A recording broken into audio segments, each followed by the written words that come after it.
Hello,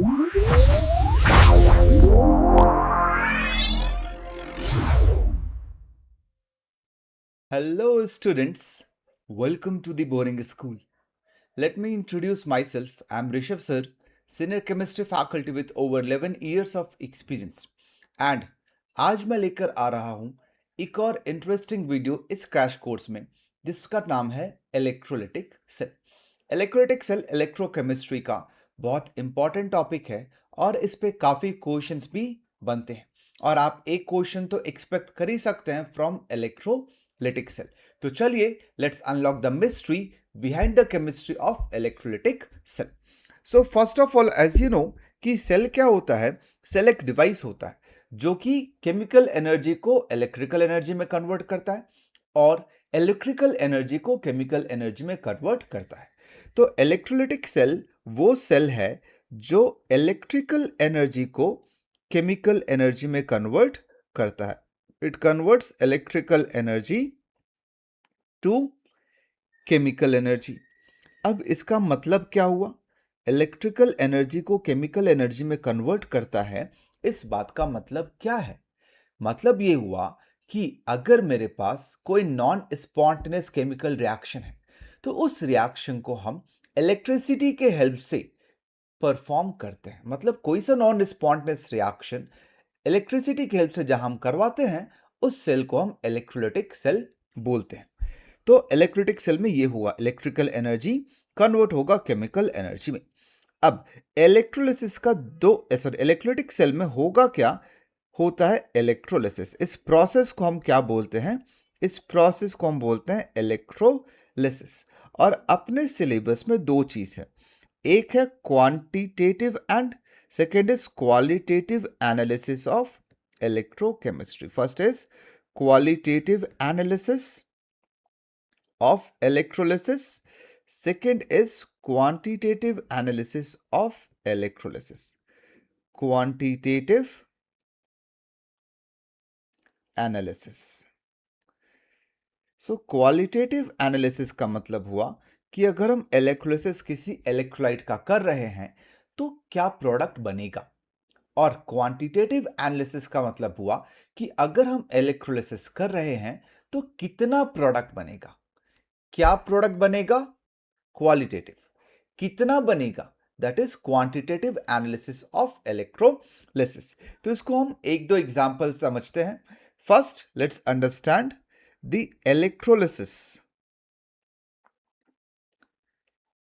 electrolysis of molten NaCl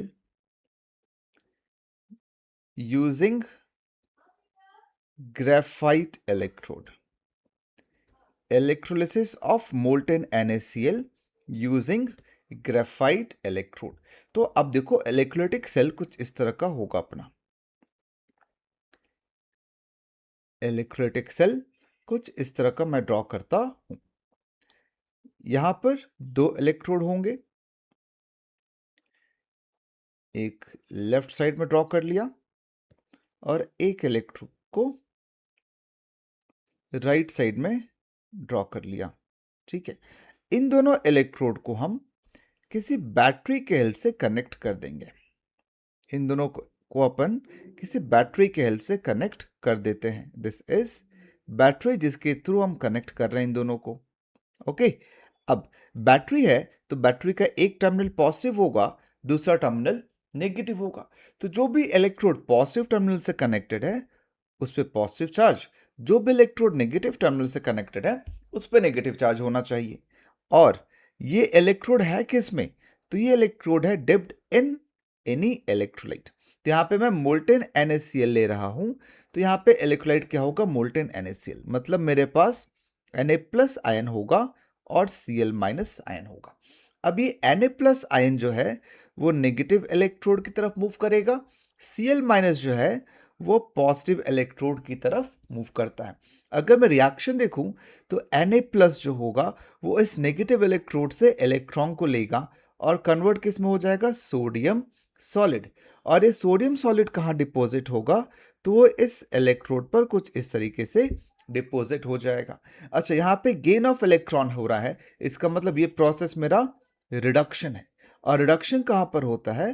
तो reduction होता है कैथोड पे। ठीक है, तो ये इलेक्ट्रोड मेरा क्या हो गया? कैथोड हो गया। अब देखो Cl माइनस जो है वो जाएगा पॉजिटिव चार्ज इलेक्ट्रोड पे और इलेक्ट्रॉन को लूज करेगा, तो वो कन्वर्ट हो जाएगा half Cl2 gas plus electron. मतलब यहां पर से Cl2 गैस जो है वो मेरा इवॉल्व होगा, और ये प्रोसेस ऑक्सीडेशन है। इसका मतलब जो इलेक्ट्रोड, जिस इलेक्ट्रोड पर ये हो रहा होगा, उस इलेक्ट्रोड को हम बोलेंगे एनोड। इसका मतलब ये इलेक्ट्रोड मेरा एनोड हो गया। मतलब इलेक्ट्रोलिटिक सेल में एनोड पे पॉजिटिव चार्ज है और कैथोड पर नेगेटिव चार्ज होता है। अगर मैं ओवरऑल रिएक्शन लिखूं यहां पे, तो ओवरऑल रिएक्शन हो जाएगा Na plus plus Cl minus is giving us Na solid plus half of Cl2 gas. तो ये रिएक्शन हो गया मेरा इलेक्ट्रोलिसिस ऑफ मोल्टेन NaCl का। अब सेकेंड क्वेश्चन बनता है कि कितना Na डिपॉजिट होगा, कितना Cl2 गैस प्रोड्यूस होगा। तो उसके लिए हम लोग स्टोइकियोमेट्री यूज कर सकते हैं, फैराडेज लॉ भी यूज कर सकते हो, बट मैं सजेस्ट करूंगा कि यू यूज स्टोइकियोमेट्री। अब देखो, मैं ये बोल सकता हूं, जैसे मैं इधर ही बात करता हूं इस रिएक्शन पे, Na plus plus electron give sodium, तो मैं ये बोल सकता हूं that 1 mole of Na plus will combine with 1 mole of electron to form 1 mole of sodium. मतलब कितना सोडियम डिपॉजिट होगा वो डिपेंड करेगा कि how many moles of electron is reacting. और मोल्स ऑफ इलेक्ट्रॉन जो होता है वो होता है I into T upon F, where I is the charge current which is flowing, T is time in seconds, and F is Faraday's constant. What's the value of F? F is equal to 96500 coulomb, and F होता क्या है? It is charge on 1 mole of electron. Charge on 1 mole of electron. F मेरा क्या है? Charge on 1 mole of electron होता है। तो अब मान लो let's take an example that 10 ampere current is passed for 965 seconds. Find the weight of sodium deposited and volume of Cl2 gas produced at STP. So we can write reactions. Na plus plus electron gives sodium. Let's see the solution. This is solution for this. Na plus plus electron will give sodium. 10 ampere current. So moles of electron I can write as 10 into 965 upon 96500. This is cancelled out. This is 1 by 10. So if 1 by 10 moles of electron is passed, so moles of sodium will also be 1 by 10. And 1 by 10 mole sodium means weight of sodium will be 2.3 gram. Same way we can see Cl minus will give half of Cl2 plus electron. This is 1 by 10 mole. So moles of Cl2 will be 1 by 20. So volume of Cl2 कितना हो जाएगा? So volume of Cl2 will be 1 by 20 into 22.4 liter, which is 1.12 liter. So इस तरीके से हम ये भी बता सकते हैं कि कितना सोडियम डिपॉजिट होगा और कितना Cl2 गैस प्रोड्यूस होगा when this reaction is taking place. एक और इलेक्ट्रोलिसिस हम कर लेते हैं, that is electrolysis of aqueous NaCl. Electrolysis of aqueous NaCl using graphite electrode. Electrolysis of aqueous NaCl using graphite electrode. अब मैं ड्रॉ कर लेता हूं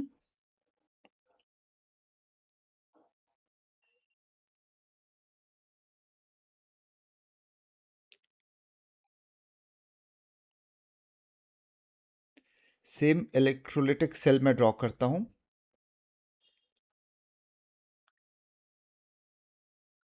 अब यहाँ पे ध्यान देना, ये दो क्या हो गया, इलेक्ट्रोड।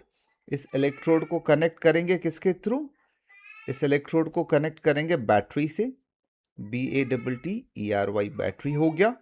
और बैटरी पे एक टर्मिनल पॉजिटिव, दूसरा टर्मिनल नेगेटिव, तो ये पॉजिटिव चार्ज हो गया, ये नेगेटिव चार्ज हो गया। अब यहाँ पे एक्वस NaCl है। एक्वस NaCl मीन्स मेरे पास है Na plus, Cl minus, we have H plus from H2O and we have OH minus from H2O. अब देखो Na प्लस और H प्लस ये दोनों नेगेटिव इलेक्ट्रोड की तरफ जाएगा, Cl माइनस और OH माइनस फ्रॉम वाटर ये पॉजिटिव इलेक्ट्रोड की तरफ जाएगा। अगर मैं पॉसिबल रिएक्शंस लिखूं, so what are the possible reaction, first one Na plus electron will give sodium, second is H2O plus electron will give half of H2 plus OH minus. Second reaction will be Cl minus will give half of Cl2 plus electron, and second is H2O will give half of O2 plus 2H plus 2 electron. तो these are the possible reactions. ये सारे reactions कहाँ पर होंगे, left side वाला cathode पे होगा because ये रिडक्शन है, राइट साइड वाला एनोड पे होगा बिकॉज ये ऑक्सीडेशन है। अब इसमें से कौन सा रिएक्शन होगा वो डिपेंड करता है इलेक्ट्रोकेमिकल सीरीज पे। तो Na प्लस और H2 में आप देखोगे तो there will be reduction of H2 because reduction potential H2 का ज्यादा होता है। बट एनोड पे आते हैं तो यहां पे आपको एक चीज ध्यान रखना है जो कि बहुत इंपॉर्टेंट है। अगर मैं ऑक्सीडेशन पोटेंशियल देखूंगा तो ऑक्सीडेशन पोटेंशियल H2O का ज्यादा होता है, but the rate at which H2O is getting oxidized is very less when compared to the rate at which chlorine is getting oxidized or chloride ion is getting oxidized. That is why यहाँ पर जो oxidation होगा that will be of Cl minus. तो आपको ये ध्यान रखना है कि कौन सा गैस प्रोड्यूस क्या प्रोडक्ट बनेगा मेरा कैथोड पे और क्या प्रोडक्ट मेरा बनेगा एनोड पे।